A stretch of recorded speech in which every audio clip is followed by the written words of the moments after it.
Good morning to all. Dear students, இன்னைக்கு நம்ம conjunctions பார்க்க போறோம். Parts of speech ல ஒவ்வொரு chapter பார்த்துட்டு இருக்கோம். இன்னைக்கு conjunctions பார்க்க போறோம். Examல they may ask you in two different ways. They will give you some sentences and ask you to underline the conjunctions.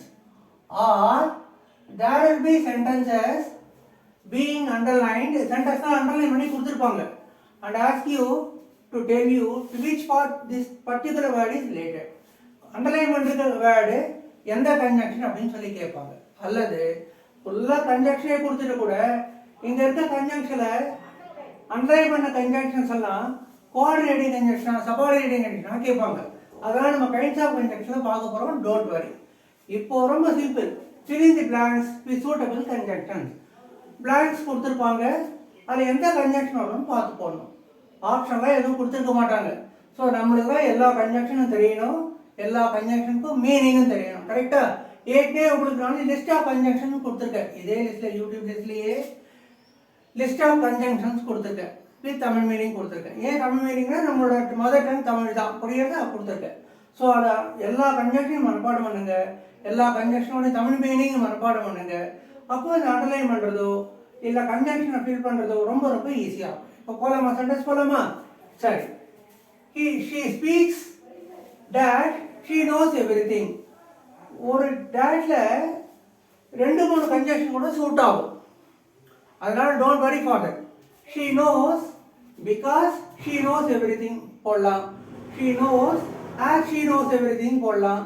she speaks since she knows everything போடலாம். she speaks as if she knows everything. போடுற கன்ஜங்ஷன்ல எது போட்டா ஆப்டா இருக்கும்னு பாருங்க, அந்த conjunction போடுங்க. she speaks as if she knows everything. அவளுக்கு எல்லாம் நம்ம தெரிஞ்ச மாதிரி பேசுறான்னு சொல்றோம் இல்லையா? அவள் தனக்கு எல்லாம் அனைத்தும் தெரிந்தது போல் அவள் பேசுகிறாள். he dash teaches English, dash he teaches Sanskrit. இந்த ரெண்டு டேஷ் இருந்ததுன்னா கன்ஜங்ஷனுக்கு ஒரு சின்ன க்ளூ. கார்லேட்டிவ் கன்ஜங்ஷன் இருக்கும், நாட் ஒன்லி பட் ஆல்சோ இருக்கும். அல்லது அதனால எய்தர் ஆர் வரும், நைதர் நார் வரும், புரியுதா? நைதர் அல்லது ஆர் வரும். அந்த மாதிரி ரெண்டு செட் ஆஃப் கன்ஜங்ஷன் இங்கே ஒன்று இருக்கும், அங்கே ஒன்று இருக்கும். அந்த மாதிரி இருந்ததுன்னா இதுக்கு யூஸ் பண்ணிங்க. he dash teaches English, dash he teaches Sanskrit. he not only teaches English, he not only teaches English but also he teaches Sanskrit. அடுத்தது they missed the last bus. அவர்கள் கடைசி பஸ்ஸை தவற விட்டார்கள். that they reached the place on time. அப்படி இருந்தும் அவங்க நேரத்துக்கு வந்து சேர்ந்தாங்க, அந்த இடத்துக்கு அவங்க நேரத்துக்கு வந்து போய் சேர்ந்தாங்க. ஆகையால் கடைசி பஸ்ஸை தவற விட்டாங்க, ஆகையால் நேரத்துக்கு போய் சேர்ந்தாங்கன்னு வராது.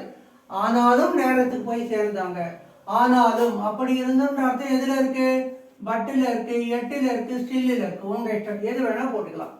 The room was so dark that we could not find out anything. சோன்னா பொதுவாக ஆகையால் அர்த்தம், நம்ம எல்லாரும் தெரிஞ்சது. கன்ஜங்ஷனா வந்ததுன்னா கோஆர்டினேட்டிங் கன்ஜங்ஷனா வந்து ஆகையால் அர்த்தம். சோன்றது அட்வர்பா வந்ததுன்னா மிகவும் அர்த்தம். சோனான்னு அர்த்தம், அட்வர்பா வந்தா மிகவும் அர்த்தம். சென்டென்ஸ் கொஞ்சம் கூர்ந்து கவனிங்க. அட்ஜெக்டிவ்க்கு முன்னாடி சோ இருந்ததுன்னா அந்த மாடல்ல அவங்க எதிர்பார்க்கறது சோ தட்ன்ற கன்ஜங்ஷன் எதிர்பார்க்கறாங்கன்னு அர்த்தம். The room was so dark so we could not find out anything ன்னு நீங்க எழுதினீங்கன்னா தப்பே கிடையாது. ஆனா அவங்க what they expect is so thatன்னு ஒரு கன்ஜங்ஷன் யூசேஜ் இருக்கு. அது தட் தான் கன்ஜங்ஷன், so கன்ஜங்ஷன் கிடையாது. so thatன்ற ஒரு யூசேஜ்ல தட் கன்ஜங்ஷன், அந்த யூசேஜை அவங்க எதிர்பார்க்கறாங்க. so அவங்க கொடுத்துட்டு இருப்பாங்க. the room was so dark. இந்த சோக்கு என்ன அர்த்தம்? மிகவும் அர்த்தம். அட்வர்பா வந்திருக்கு, அட்ஜெக்டிவ்க்கு முன்னாடி வந்திருக்கு. அட்வர்ப் என்ன பண்ணோம்? அட்ஜெக்டிவ் மாடிஃபை பண்ணோம். அட்வர்ப் சாப்டர்ல எடுத்துக்க. the room was so dark. அந்த அறை மிகவும் இருட்டாக இருந்தது. எந்த அளவுக்கு மிகவும் இருட்டாக இருந்தது? that we could not find out anything. எங்களால் எதையும் பார்க்க முடியாத அளவிற்கு, எங்களால் எதையும் கண்டெடுக்க முடியாத அளவிற்கு அந்த அறை மிகவும் இருட்டாக இருந்தது. புரியுதா? My cousin will come here, dad we shall go together. என்னோட கசின் இங்கே வருவான், நாங்கள் ரெண்டு பேரும் ஒன்றா போவோம். அப்போ ரீசன் கிடையாது, கான்ட்ராஸ்டிங் விஷயம் எதுவும் கிடையாது. அப்போ என்ன போட்டுக்கலாம், சிம்பிள் அண்ட் போட்டுக்கலாம். My cousin will come here and we shall go together. அடுத்த சென்டென்ஸ் பாருங்க. that he heard the shocking news. அதிர்ச்சியான தகவலை அவன், இந்த இடத்துல நம்ம 2-3 கன்ஜெக்ஷன் யூஸ் பண்ணிக்கலாம். அவன் அதிர்ச்சியான தகவலை கேள்விப்பட்டதன் காரணமாக அவன் மயக்கமுற்று விழுந்தான். அல்லது அதிர்ச்சியான தகவலை கேள்விப்பட்ட உடனே, கேட்ட உடனே அவன் மயக்கமுற்று விழுந்தான். என்ன போட்டுக்கலாம், ஏற்கனவே சின்ஸ் ஆஸ் வச்சு எதாவது எழுதிருக்கமா, இங்க ஒன்றும் எழுதலை, ஆகையான அந்த சென்டென்ஸ் ஒன்றும் எழுதலை. சரி, நம்ம என்ன வேணா போட்டுக்கலாம். as soon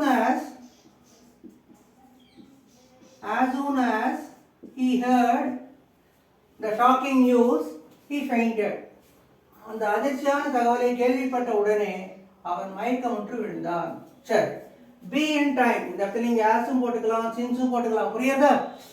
be in time, நேரத்தில் இருங்க, நேரத்தில் இரு. that our boss will scorch you. அப்படி இல்லாட்டா முதலாளி ஒன்று தீச்சி எடுத்துருவார். ஸ்காட்ச்னா காந்தடித்தல். தோசை செய்யறாங்க வீட்டில், மம்மி ஸ்காட்ச் எடுத்த தோசை அப்படின்னு அர்த்தம். தோசையெல்லாம் அம்மா தீய விட்டுட்டாங்க. the sun scorched us, சூரியன் நம்மளை சுட்டெரித்தது. சுட்டெரித்தல், அடுப்பில் தீத்தல், அப்புறம் கண்ணா முன்னாடி திட்டுறது மனுஷன் ஓரளவுக்கு, அதுக்கு ஸ்காட்ச்ன்ற வேர்டை யூஸ் பண்ணலாம். இங்கிலீஷ் வேர்டை பொறுத்த வரைக்கும் லிட்டரரி மீனிங் வேற, யூசேஜ் மீனிங் வேற. புரியுதா? பி இன் டைம், நேரத்தில் இரு. அப்படி இல்லாட்டா முதலாளி ஒன்று கட்டாமனா திட்டுவாரு. அப்படி இல்லாவிட்டான்றதுக்கு என்ன அர்த்தம் இருக்கு, ஆரும் போட்டுக்கலாம், அதர்வைஸும் போட்டுக்கலாம். நம்ம இஷ்டம் தான், ரெண்டுமே கோஆர்டினேட்டிங் கன்ஜங்ஷன் தான். ஆரும் போட்டுக்கலாம், அதர்வைஸும் போட்டுக்கலாம். we could not catch the train, எங்களால் ரயிலை பிடிக்க முடியவில்லை. that we were late, நாங்கள் லேட்டாக இருந்தோம், அதனால் எங்களால் ரயிலை பிடிக்க முடியவில்லை. we could not catch the train because, எங்களால் ரயிலை பிடிக்க முடியவில்லை. ஏனென்றால் we were late, ஏனென்றால் நாங்கள் தாமதமாக இருந்தோம். the candidate explained everything. ஒரு இன்டர்வியூ போகிறான், கேண்டிடேட் எல்லாம் எக்ஸ்பிளைன் பண்ணுறான். வழியில் வந்துட்டா, ஷர்ட்டு கலங்கிருக்கு, சர்டிஃபிகேட்ஸ்லாம் 1-2 காணும், ஏதோ ஒரு மிஸ் ஆகிடுது அப்படின்னு சொல்லி எக்ஸ்பிளைன்ஸ் எவ்ரிதிங் எல்லாத்தையும் சொல்கிறான். he says the truth, உண்மைதான் சொல்கிறான். பட் ஆனால் அந்த பேனல் என்ன பண்ணல, இந்த panel did not trust his word. ஏன்னா பிகாஸ் பேனலை இந்த மாதிரி 100 பேரை பார்த்துருப்பாங்க. போய் சொல்கிறவன், சாக் சொல்கிறவன், லேட்டாக வரவன், இந்த மாதிரி 100 பேரை பார்த்துருப்பாங்க. அதனால உண்மையான ரீசன் சொல்லியும், கேண்டிடேட் சொல்லியும் பேனலை வந்து நம்பல. பேனல்லாம் அர்த்தம் group of people so sitting to judge or ask questions. புரியுதா? the candidate explained everything, candidate எல்லாத்தையும் explain பண்ணான். but the panel did not trust his words. ஆனால் panel அவருடைய வார்த்தைகளை நம்பவில்லை. ஸோ இப்போ மேலோட்டமாக பார்த்தீங்கன்னா இது எல்லாமே கன்ஜங்ஷன்ஸ் தான். இந்த கன்ஜங்ஷனில் இது என்னென்ன கன்ஜங்ஷன் கேட்டால் எல்லா விதமான கன்ஜங்ஷனும் கலந்துருக்கு. as if, subordinating conjunction, not only but also correlative conjunction, yet coordinating conjunction, so that தான் conjunction ஞாபகம் வச்சுக்கோங்க. subordinating conjunction, my cousin, so வந்து adverb, so that usage கொடுப்பாங்க, ஆனால் that தான் conjunction. and coordinating conjunction, as soon as subordinating conjunction, or otherwise coordinating conjunction, because subordinating conjunction, but coordinating conjunction. புரியுதா? இப்படி ஒரு சென்டென்ஸ்ல கன்ஜங்ஷன் கொடுத்து அண்டர்லைன் பண்ணி which conjunction are they, which type of conjunction are they கேள்வி கேட்டால் அதையும் எழுதி ரெடியாக இருக்கணும். மெட்டீரியலில் கொடுத்துருக்கேன் எல்லாமே. ஸோ நம்மள்கிட்ட ஃபீஸ் கட்டி படிக்கிற ஸ்டூடெண்ட்ஸ்க்கு மெட்டீரியல் கொடுத்துருக்கேன், ஒர்க் ஷீட்டு கொடுத்துருக்கேன். நீங்கள் ஸ்டூடெண்ட்ஸ் எல்லாம் ஆன்சர் எழுதி சார் படித்து காட்டுங்க. ஆஸ் யூஷுவல் நீங்கள் பண்ணுற மாதிரி சார் படித்து காட்டுங்க. கரெக்ஷன்ஸ் எல்லாம் சொல்கிறேன், எக்ஸ்பிளைன் பண்ணி கரெக்ட் பண்ணுறேன். புரியுதா? சரி, நெக்ஸ்ட் கிளாஸில் என்ன பார்க்கலாம்? கன்ஜங்ஷன் அடுத்து இன்டர்ஜெக்ஷன் பார்க்கலாமா அடுத்த கிளாஸில்? அப்புறம் வேற என்ன பார்க்க போகிறோம்? நவுன்ஸ், கைண்ட்ஸ் ஆஃப் நவுன்ஸ் பார்க்க போகிறோம், கைண்ட்ஸ் ஆஃப் ப்ரொனவுன்ஸ் பார்க்க போகிறோம்.